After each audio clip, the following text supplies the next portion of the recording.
বন্ধুরা, তোমরা সবাই কেমন আছো? আশা করি খুব ভালো আছো। আর আমিও তোমাদের ভালোবাসা পেয়ে, তোমাদেরকে পাশে পেয়ে আমিও খুব ভালো আছি। তো বলো বন্ধুরা, তোমরা কী করছো? আর আমার ভিডিওগুলো দেখে তোমাদের কেমন লাগছে? তুমি কি জানো আজকে আমি কোথায় গিয়েছিলাম? নিশ্চয়ই তোমরা জেনে গেছো, আমি ভিডিও ছেড়েছি। তো আশ্রমে গেছিলাম, অনুকূল ঠাকুরের আশ্রমে। তো অনুকূল ঠাকুরের আশ্রমে গিয়ে আমি পুরোটা তো তোমাদের দেখাতে পারিনি, কারণ অনেক সন্ধ্যাটা হয়ে গেছিলো, অন্ধকার অন্ধকার ভাবও হয়ে গেছিলো, তাই আমি ভেতরে ঢুকিনি। সামনে থেকে কিছুটা দেখিয়েছি। তো তোমাদের কেমন লাগলো বলো আশ্রমটা? ভেতরটা যদি দেখাতাম তাহলে তোমরা খুব ভালো লাগতো, তোমাদেরকে তোমরা বুঝতে পারতে যে আশ্রমটা কত ভালো। কিন্তু আমি দেখাতে পারিনি, সরি তার জন্য।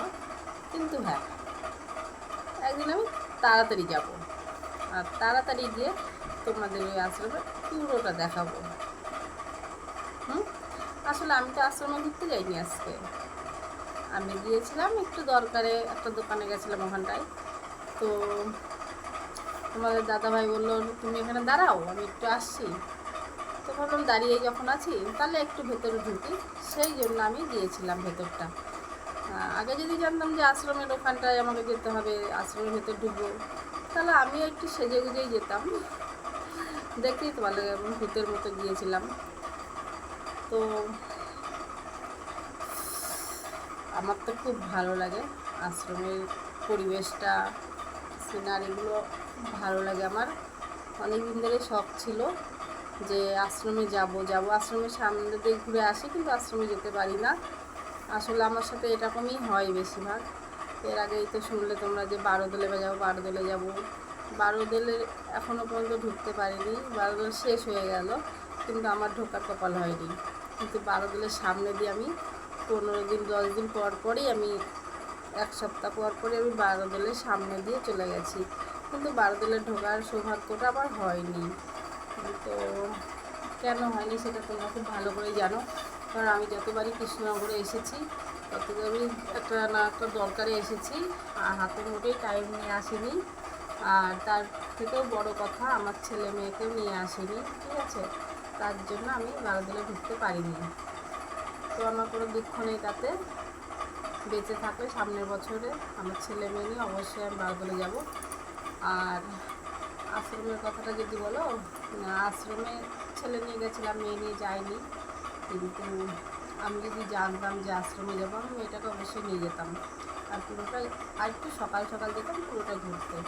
কিন্তু আমার শখ আছে একদিন সকাল সকাল যাব, গিয়ে পুরো আশ্রমটা তোমাদেরকে দেখাবো। আর ওখানে আমার আমি কেমন এনজয় করছি, কেমন ঘুরছি, কোথায় ফটো তুলছি, এইসব কিছু তোমাদের সাথে শেয়ার করব। তো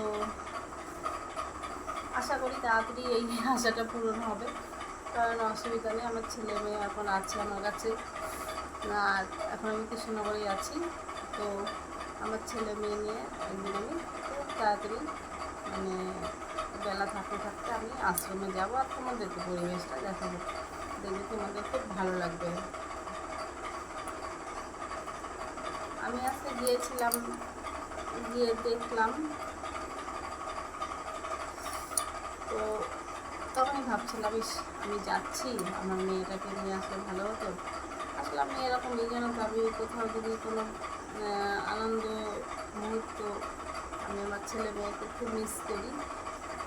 তার জন্য অনেক ক্ষেত্রে অনেক সময় আমি কোনো আনন্দ মুহূর্তে, কোনো অনুষ্ঠানে, ইয়েতে আমি 2 পা পিছনে 4, মানে 2 পা এগুলো 4 পা পিছিয়ে যায় আমার ছেলে মেয়ের জন্য।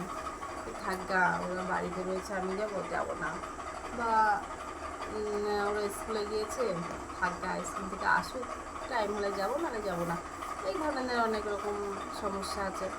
তো তার জন্য অনেক জায়গায় আমার যাওয়া হয় না। আর এখানে এসেছি এখন আমার ছেলে মেয়ে নিয়ে, আমি তো তোমরা তো জানো আমি এখানে এখন আছি, কিন্তু একটা দরকারে গিয়েছিলাম বলে আমি আমার মেয়েটাকে নিয়ে যেতে পারিনি। তো সেই বাদ নেই, আমরা আবার যাব আশ্রমে বেরু করতে, তখন তোমাদেরকে পুরোটা ঘুরে দেখাবো।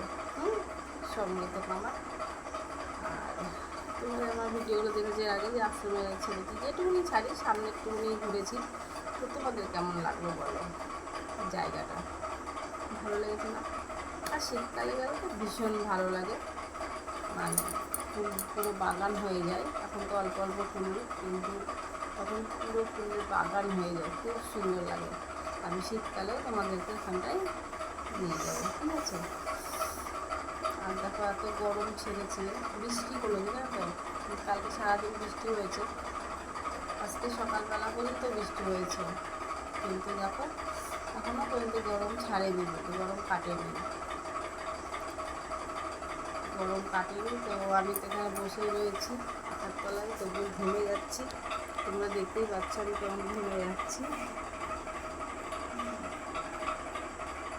তো বলো তো আমার এই কালো ড্রেসটা কেমন লাগছে তোমাদের? ভালো লাগছে? তাহলে প্লিজ বলো আমাকে, কমেন্ট করে জানিয়ে দিও যে আমার এই কালো ড্রেসটা কেমন লাগছে তোমাদের। বলবে তো? একটু দাঁড়িয়ে এখন